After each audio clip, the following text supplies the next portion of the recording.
नमस्कार मित्रमैत्रिणींनो. डॉक्टर उमेश मुंदडा यांच्याकडे नेहमी आपल्या सेक्स लाईफ मधील समस्या घेऊन अनेक पुरुष येत असतात. त्याप्रमाणे स्त्रिया सुद्धा येतात आणि आयुर्वेदिक औषधांबद्दल डॉक्टरांशी बोलतात. कारण आजही बहुतेकांचा आयुर्वेदावर जास्त विश्वास आहे.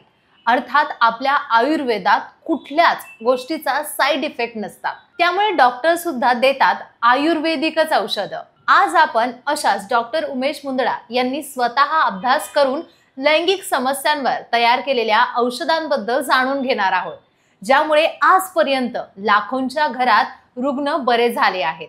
कारण डॉक्टर उमेश मुंदडा यांचा या क्षेत्रातील अनुभव दांडगा आहे.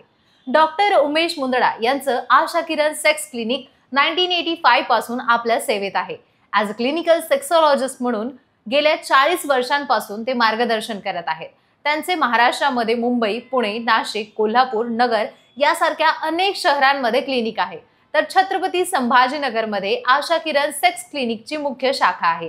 सोमवार ते शुक्रवार ते छत्रपती संभाजीनगरच्या क्लिनिकमध्ये प्रॅक्टिस करतात, तर शनिवार आणि रविवार पुणे आणि मुंबईच्या क्लिनिकमध्ये असतात. त्यामुळे तुम्हाला जिथे जमेल तिथे तुम्ही त्यांची भेट घेऊ शकता.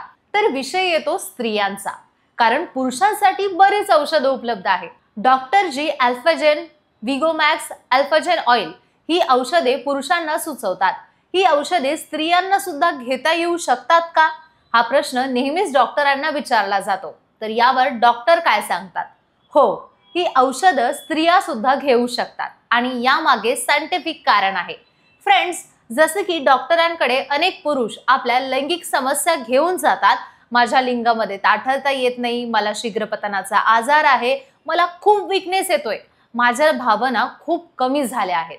त्याचप्रमाणे स्त्रियांना पण काही आजार असतात, जसं की त्यांची काम इच्छा कमी होणे, वजायनल ड्रायनेस येणे किंवा मग संभोगादरम्यान इन्व्हॉल्वमेंट कमी होणे.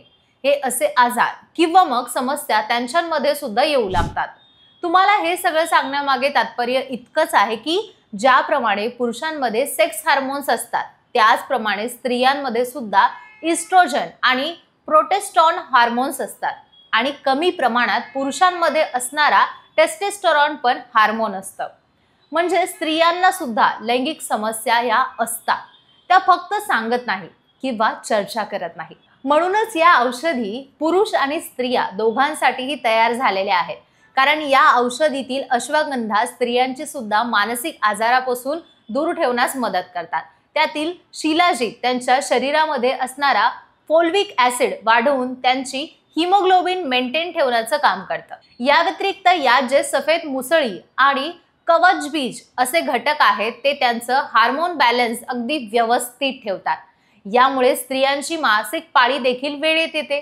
म्हणूनच फ्रेंड्स, जर तुम्हाला सुद्धा असं वाटतंय ना की तुमच्या लेडी पार्टनरची इन्व्हॉल्वमेंट कमी झाली आहे, तिचं सारखे मूड स्विंग्स होतात, सेक्शुअल ऍक्टिव्हिटी जवळपास टाळाटाळ केली जाते, तर तुम्ही सुद्धा डॉक्टरांचा सल्ला घेऊन ही औषधी त्यांना देऊ शकता.